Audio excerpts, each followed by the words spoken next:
You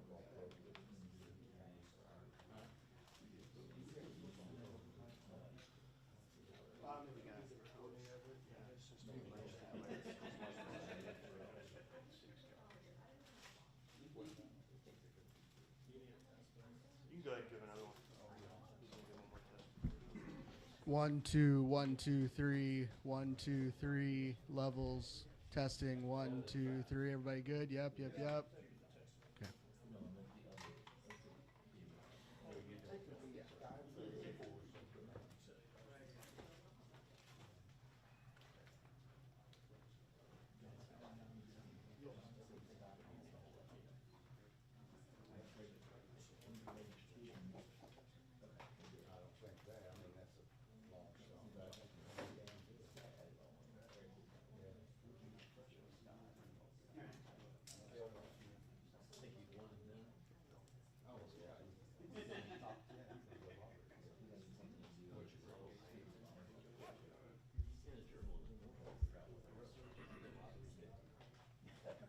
I doubt it. Garrett would. I don't think there's even a draft. I'm still trying to work on the sports writer Griffin thing.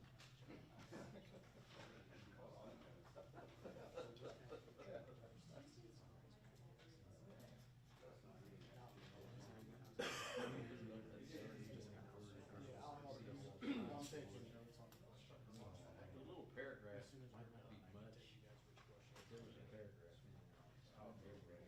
If you didn't have it on there, white was over there. Oh my. God rest his soul. Yeah, well, that's all for we used to cover every sport for the most part, basketball and football game. Home and road. Home and road. Well, no. We covered some, like I usually pick a road game. When I was a police recorder in '84, they had a cop shop in New Orleans. They had an office in New Orleans. You all Come in and see. One of your Yes. Yep. Yeah. Yeah. That was back in the coverage.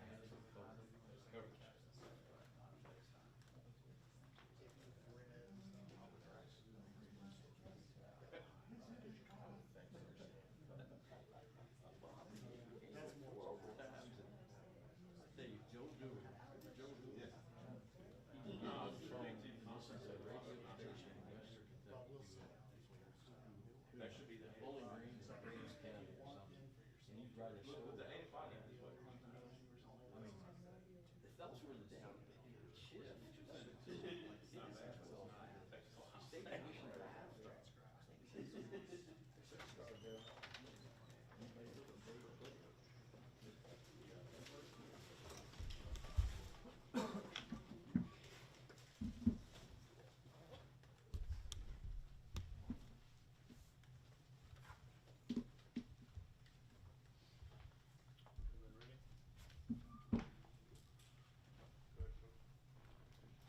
Well, we're definitely excited to get the season started this upcoming Saturday at home. I think we've had a good camp to this point.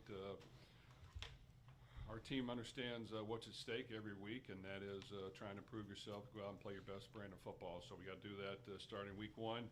We got an opponent from right up the road in Eastern Kentucky, had a successful season last year, 6-2 in their conference, went to the playoffs. Coach Wells has done a really good job coaching that football team. They play football the right way.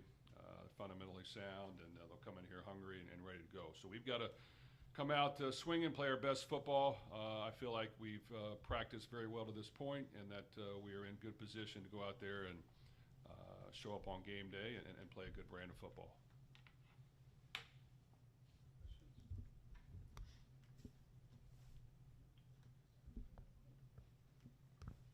Jeff, obviously, you guys had a really good year last year. You talked about how you want to get in his hands. Opposing defenses obviously know that. How are you, I guess, kind of preparing him and then just kind of game planning for him being a target for other teams?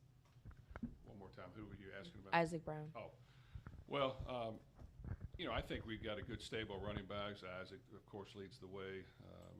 Duke Watson gives us another really good runner in the backfield. Keywan Brown gives us another element. We try to have good balance. So every week, no matter who we're playing, we've got to be able to throw the ball and run the ball. And whatever a team's doing may dictate what we do more of. But without question, Isaac will, doesn't matter who we play, we'll get plenty of touches. We'll get a chance to show what he's all about. I think he's had a good camp. He's dynamic with the ball in his hands, and we'd be foolish not to make sure he gets enough touches no matter who we play. So I feel confident that we'll be able to do that a lot of different ways, and he'll play good football for us. Jeff, what questions do you have that you, right now, that you hope to have answered Saturday? Well, I think when you get into game setting, you got to see, what guys are going to be able to concentrate, go out there and do the small things correctly and perform come game day. And, it's time to take the test. You got to show up and you got to ace the test. So really seeing what guys can do that and keep their composure, stay controlled, stay focused and locked in and do it all games. So, we've got a new quarterback. He's got to go out there and execute. He's got to deliver the ball to our playmakers. He's got to have poise in the pocket. We've got an offensive line that's new. They got to be consistent in what they're doing. We don't need a lot of penalties, a lot of holding calls, a lot of false starts, a lot of silly things happen. We've got a receiving core we feel confident about. They got to make plays. They got to show up on game day, and they got to make plays. And that's what playmakers do. And we talked about our running back crew. I think they'll do a good job. And got to continue to build the tight end room as well, which they need to show up and do good things, but I feel confident they will. And on defense, we've got to eliminate big plays, get pressure on the quarterback, and be consistent in what we're doing. And special teams, we've got to get an advantage. And with all that said, the first week, you sometimes have a lot of turnovers, a lot of fumbles, a lot of miscues, a lot of penalties. We have to try to be as clean as we possibly can week one and not allow that to happen. Jeff, over the course of fall camp, he had a lot of good things to say about the various defensive position groups. With the season finally here, how bullish are you on that side of the ball for this upcoming season? Well, we want to perform on defense, and I feel like we're very capable. And we've had a good spring, summer, and fall, and I want to see it on the field. And I think that there's been a lot of hard work put into how can we get better, how can we eliminate big pass plays, how can we still apply pressure on the quarterback, how can we still guard things tighter, how can we be sound in lining up properly, knowing the call, getting set before the ball snap, being good in our substitutions pattern. All those things have to show up and happen, and I think we've made progress, but still, we can't have a couple costly miscues that'll hurt us, so we've got to just prove it on the game field. Jeff, throughout fall camp, looked like you had a pretty impressive group of wide receivers. Curious if you've made a decision or how close you might be to making a decision on who that number 3 might be, and how much of a rotation do you expect at wide receiver? I think we can play multiple guys. That's a good position for us right now. I think Chris Bell and Colin Lacey are our 2 most experienced guys. They got to show up and perform. I think they've done outstanding to this point. Trayshawn Hurry is a newcomer that's really stood out, done a really good job. So him and Antonio Meeks will be at the other position and rotating in there quite a bit. Dakari Collins is another addition that has stepped up, and he's got size that the other guys don't have and can really do some good things. And then we've got some other newcomers, and Chris Hughes, who was here last year, that needs to make plays. Terrence McWilliams. So I think that room will get plenty of action, and experience is good, and they got to continue to show out. And then the newcomers have to, get on the game field and produce and know the call and execute it and do all the small things as well. Jeff, the SEC moved to a 9-game conference schedule. The ACC is talking about doing the same thing. Just what are your thoughts on what that kind of looks like moving forward for you guys? Well, I'm 100% in favor of moving to 9 games and have been for a while. I think, college football, in my opinion, should, for the good of the game, try to go to where you're scheduling the best opponents every week. And however many games that is, of course, I'm for as many as we possibly can, but I think it's important to play good competition every week for a lot of reasons. I think it's better for your team, and I think it's more enjoyable for the fans, and I think it's better for the game of football. So I hope that continues to happen, and the strength of schedule is something people look at, and we hope to do the same thing, but I'm sure probably we'll get to 9 games here soon as far as in the conference. And out of the conference, we've got a good slate of the near future that I would hope that we could continue to play all those games that are on our schedule: Kentucky, Georgia, Texas A&M, and all those. Jeff, you talked several times in fall camp about finding the right mix at the offensive line. How many guys is the right mix, and do you feel like you're kind of there for a good rotation opening week? We have worked through that. I do think, anywhere from 7 to 9, I think are ready right now. That should be able to rotate in the game and play and do a good job. There's some other newcomers that are on the edge that just got to continue to work and get there. That if they see the field, you like to see them produce. So I think it's a good group. We got to keep certain guys healthy without question. Pete Nagar is our starting center. He's a fantastic player. Makes all of our calls. He's smart. We need to keep him healthy.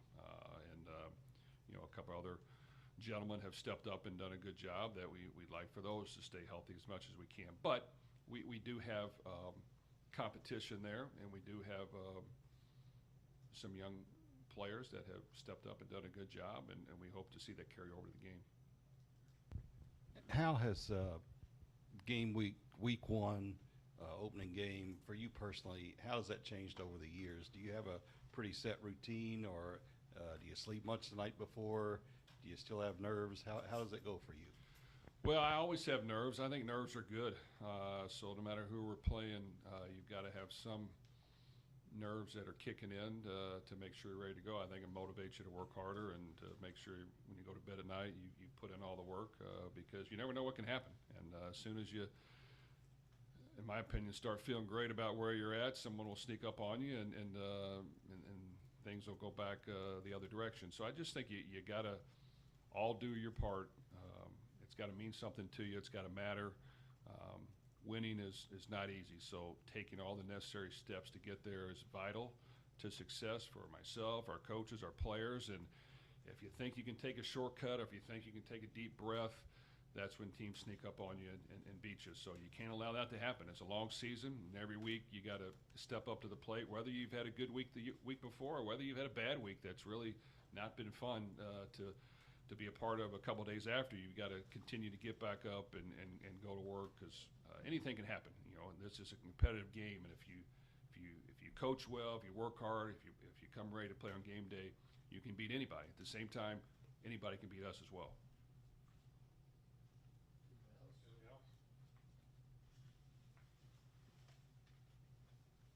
You just kind of, you've talked about Miller a bunch, but as you're here on game week, just looking from when he got here in January until now, has he done everything that you wanted him to do at this point?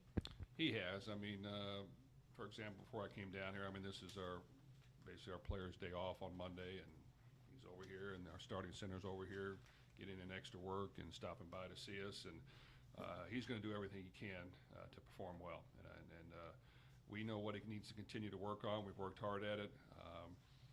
Going out there and having poise and having command of the huddle and having command at that position and being able to make good decisions and pass the ball accurately and when things don't happen in rhythm, find a way to make a play or at least not do something negatively like an interception or a fumble. We're working on all those things. So I think it's a position you just got to continue to work hard at. Don't ever think you've arrived. Something new will come up, and how you handle that will determine the type of success you have. But he's done a great job at this point, and I'm looking forward to him having a great year. How much of the running game also rests on quarterback and good decisions and seeing things at the line or choosing the right option play or whatever he's doing? And is Miller kind of in that mold of guys you've had that have done a pretty good job at that? I think he is. We try to have enough in the running game to throw some people off, and when we get into the ability to check some plays and to change some things, we try to keep it as simple as we can within reason. So I think all of our guys, once they study it, can understand that and execute it. Sometimes as coaches we help them. Well, sometimes we'll tell them what to get into, and we'll control the cadence to make sure that happens. But we were really good in our running game last year. Obviously, our running backs were good. The quarterback got us in the right play a few times. Our offensive line did a really good job, and we were really good at tight end. So, being solid at tight end as blocking units to our offense, being a solid fullback when we use one is important. All those different elements to running the ball are important to create holes and to create space for our running backs. So we've got to be good at all those, and we have a few new pieces. Mark Redmond was a great blocker at tight end last year. It really helped us. DJ Martin was a H-back fullback that was really, really good at blocking. And while our offensive line and running backs did great, those two components are not here, and we've got to get other components step in that can help us in the running game. Jeff, you mentioned Eastern Kentucky and Coach Wells. Back in when you were playing, they were a program, a lower level program that dominated. They've kind of regained a little bit that the last couple of years. What have you seen, and how do you? I guess first of all, how do you scout the first game when there's a lot of newcomers, a lot of different guys, and what have you seen with them and with Coach Wells and what he's done? Well, Coach Wells has done a great job. I know him personally. He loves football. He loves the game. Really works hard to do. Put his team in the best position to succeed. Of course, growing up, Coach Kidd was a tremendous coach there for years, and they've always played a good brand of football. So, like everything, I've been at Western Kentucky. When you're there, you got a chip on your shoulder. You're hungry. You're out to prove, what type of football you can play. So, anytime you get a chance to play against, a Power 4 opponent, you're going to be ready to go. And these players will be licking their lips and ready to play football and show what they can do. And I'm sure Coach will have them ready to do that. So, we've got to understand that, like I said, on any given day, anything can happen, and we've got to step up to the challenge and be really good and be sharp and execute and make plays and be precise in what we're doing, because without question, EKU will come in here hungry, ready to play. Okay, thank you.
They can get it online too, but yeah, if you want to send them the transcript, I'm in the same boat.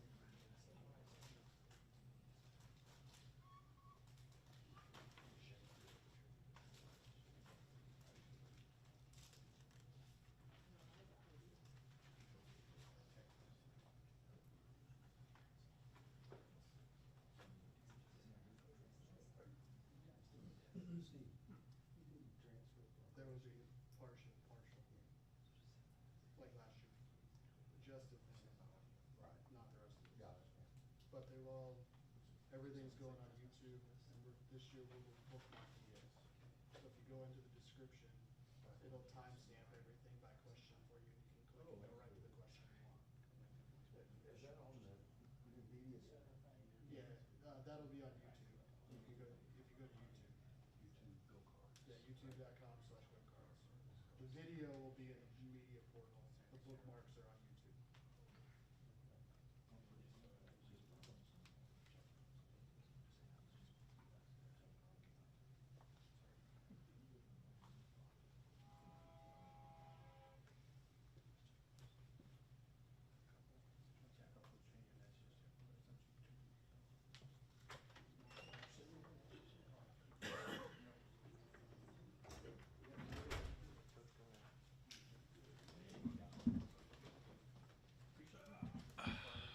Good morning. I'm doing great. How are y'all doing today? Welcome to 2025, right? We're looking forward to seeing some other colored jerseys this week, and obviously we're excited about EKU. I'm sure y'all have some questions, but Coach Wells has been there for some time and will do a great job getting his guys ready to come in here and play football, and obviously we're excited about that. I know our guys are fired up to see something different than the same colored jersey all week, every day, and be able to compete and see how they match up. So they'll look forward to that as well. Questions? Go ahead, Jody. Coach, your third fall camp with Coach Brohm, has there been anything different defensively this year of what you guys have done as a staff in the off season to get, now you've got so many transfers and so many newcomers. Has there been anything you all have specifically done different to get to this point? Well, Coach is he's such a strong attention to detail guy anyways, so I don't know if it was anything exceptionally new, but I will say starting immediately when we got back in the office in January, we started breaking down everything that gave us problems, from the past season, and then figuring out real reasons, why did this happen, and then what can we do to make it better, and obviously, no matter what, anytime you look at something, you're going to find things you want to do better. So there's a lot of things where we sat around, spent a lot of time talking through the issues. Is there a better way to put a player in a position to make that play? Is there a better call? Is there, whatever it happens to be, to give our guys the best opportunity to play fast and be comfortable doing that. And Coach Brohm was hands-on, as well as, Coach English throughout the entire spring. And then, obviously we were on the road recruiting, but as soon as we got back off, it was right back to solving those problems. So we're hoping that that'll show up and be very effective for us all fall, not just this coming Saturday. But yeah, no doubt about it. It was a high priority to fix what wasn't working to make sure that it, benefits us all throughout the season. And there were a lot of things that we did very well. So to make sure that if there's a way to even do that better, or at least keep those things consistent, be more consistent with them.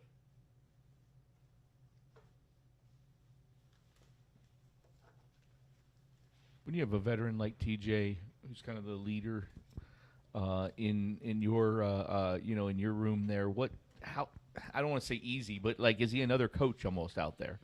Well, TJ, you said TJ, right? Yeah. TJ Quinn, you're referring to.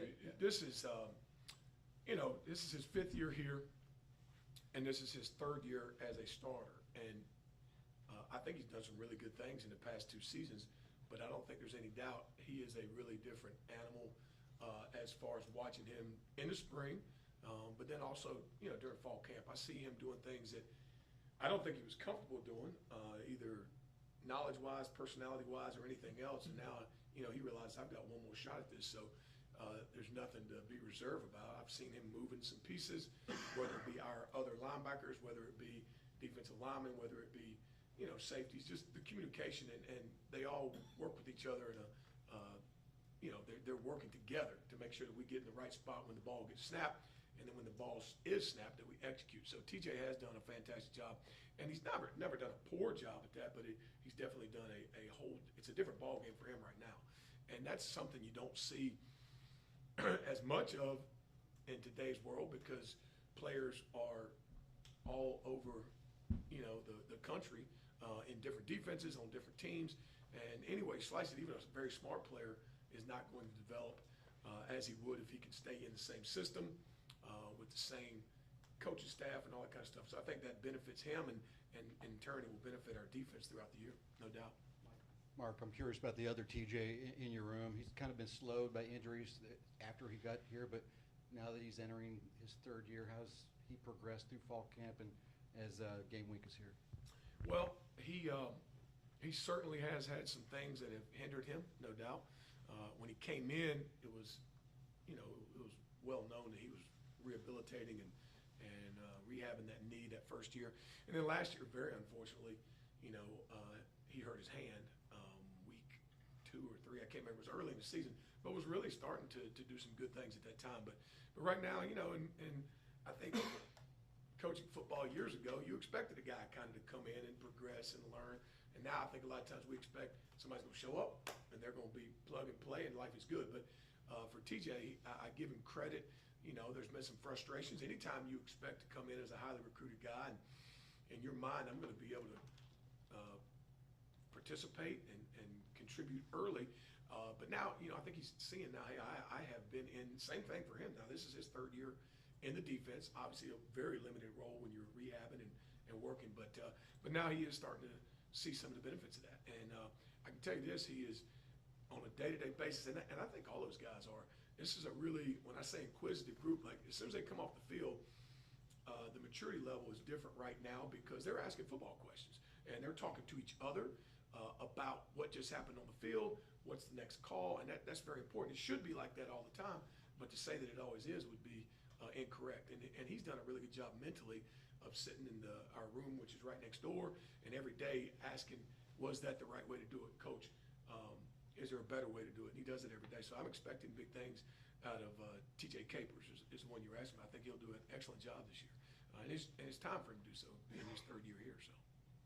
Mark, while there's no film on this specific EKU team, this is a program that is coming off an appearance in the FCS playoffs. So when you're kind of watching what Walt Wells-led programs do and what they do well, like what's something that kind of stands out when you're watching film on just how his programs operate? Well, and other than maybe a coach or two, they've retained just about everybody, so you think there's going to be some growth. Now, it is interesting, across the entire country, you're going to see new faces on every team. And, there's no doubt for them, their roster is much, much different than what we've been studying and looking at. But with most of the staff being there, the position coaches and the offensive guys, I think we're going to see, some similar things. I'm sure they're going to have some wrinkles. They're going to have some things that they've seen on us where they think, hey, we might be able to get something. But, they do a great job of making you discern between run and pass, trying to make it very difficult not to give you anything easy to where you can just line up and tee off on them either way. They're going to make you defend both, and they've got some really balanced things that they do to make you, to try to put you in a precarious situation where you are stuck in the run and they're hitting you for the pass and vice versa. So, but they do a good job. Now, I'll tell you this, watching them play, there were some games last year where they were down by some points and they came back and won. So, one thing about it, and a couple times it was, double-digit deficits, and they just kept battling, and ended up winning those ball games. And you mentioned, I think they won 8 games last year, and in the playoffs, you're talking an inch from advancing, on that last play of the game to the second round and another victory and all that kind of stuff. So I don't know him personally. I've got some friends that are very close to him. I know he's a quality football coach that has always produced at many, many different places at different levels, and I would expect the same on Saturday. He's going to do a lot of things to try to put us in positions that'll be advantageous for them, and we've got to obviously avoid that and continue to play fast and work through any tough times we have during the day, no doubt. All right, Coach. Good, thank you.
On the wet turf.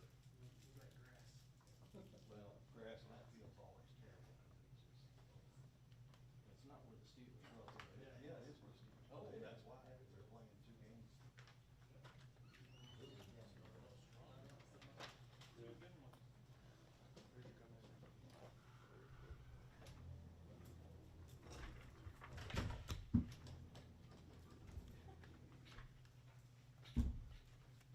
Pete Niagara, West Bailey.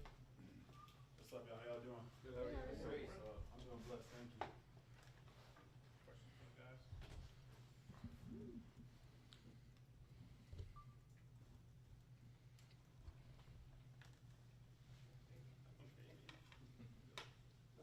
Guys, for both of you, how different is it this week? Do you feel like you're both veterans? You've played in a number of seasons. That opening game, how different is it in practice, and how does the energy kind of ramp up? I'll say one thing. End of the day, football, you only guarantee 12 games, and so you spend most of the year training with your guys and going against your brothers. So I think like anytime you get an opportunity to play on Saturday, go against someone else that isn't your brother or your teammate, it's always exciting. You know, a lot of tension build up going against guys like Pete, going against guys like Sheed over and over again. Finally, you get to go against someone in a different color jersey to be able to, end of the day, showcase your talent against a different opponent. Yeah, just with the energy aspect, and obviously in training camp going against, the same guys every single day, sharpening each other's swords, getting each other better, obviously for these 12 games that are about to play. When game week finally gets here, everyone's excited. There's a new energy, still working hard, still having the process of getting better every single day. But, you get to go play someone different on Saturday, start playing games, and that just brings a whole new level of excitement for the season. Pete, how much have you spent time in the preseason, not just working on your game, but kind of coordinating with all the new guys that you're playing next to, and then Wesley, sort of that same vein from your standpoint, getting to know people in the system? Yeah, a bunch of time. Obviously, those are the guys that I'm going to be playing with, and Wes is going to be playing with, so getting them incorporated into our system, our culture, our team is everything. And they've done a fantastic job of, taking the coaching and taking the leadership that we provided. Yeah, definitely on that standpoint of like learning your teammates, like playing with guys in the interior like Jordan Garrard, Renee Conga, with Denzel. Just seeing what type of, in terms of the pass rush game, seeing what type of rushers they are.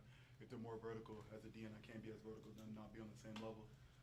Just making sure we have the correct spacing when it comes to the pass rush. So just knowing your teammate, being able to have a correct balance rush is very important. Both of you guys, going back to the week 1 aspect, obviously it's different because it's the season opener, first game after the offseason. But for both of you guys, with it being your last first game of the season, how does that aspect kind of hit differently for you guys? Man, it's every time you get to dress up and put that uniform on, it's always a blessing.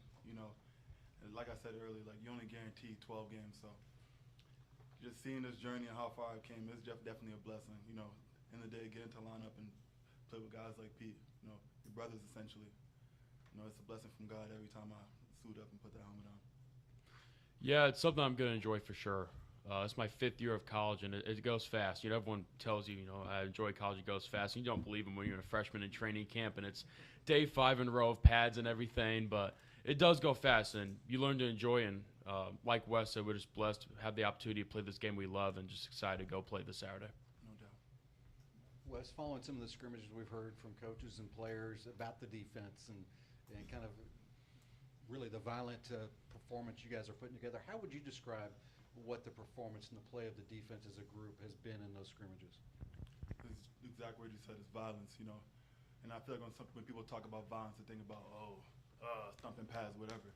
End of the day, it's violently getting to the ball and having that violent communication pre-snap. You see emotion or you check to empty, whatever that check is, having that violent communication from the safeties to the field corner to the D-line. So when you talk about communication as point violent, and as a D-line, obviously striking first, we're the first guys to make contact, setting that tone every single play, down after down. The violent mindset we have to have. Obviously, it's a lot of experience as far as skill players go. Running back rooms loaded, a lot of good wide receivers. I guess Pete, how explosive can this offense be? And then Wes, what's it like going against him? How much better does that make you or you guys? This offense can be one of the best in the country this year whenever we execute at a high level. We're full of talent, hardworking individuals that love this team and want to go win a lot of games. So really the sky's the limit for this offense and this team as a whole. Yeah, no, definitely going against an offense like that, you don't know what you're going to get next play. Look, the playbook they have is versatile, like deep. And so being a defensive player, like I'm seeing plays I've never seen before. And I'm talking to Coach Hagan, I'm like, what y'all do in this standpoint, this standpoint. So, yeah, definitely, Jeff Brohm does a great job with the offensive playbook and having a wide range of passing plays, run plays, and whatnot. You guys both just kind of spoke a little bit to what you think overall expectations for this team are, but nobody really knows much about any team because all the new players, but especially Louisville, it seems like outside of Louisville, there's not huge expectations. You've been a part of practice. What do you think people are going to see from this team that they don't realize maybe? End of the day, I feel like people like to think down the road aspect. End of the day, we're just focused on being 1-0 at the end of this week. So EKU is our opponent on Saturday, so we're excited to play EKU on Saturday.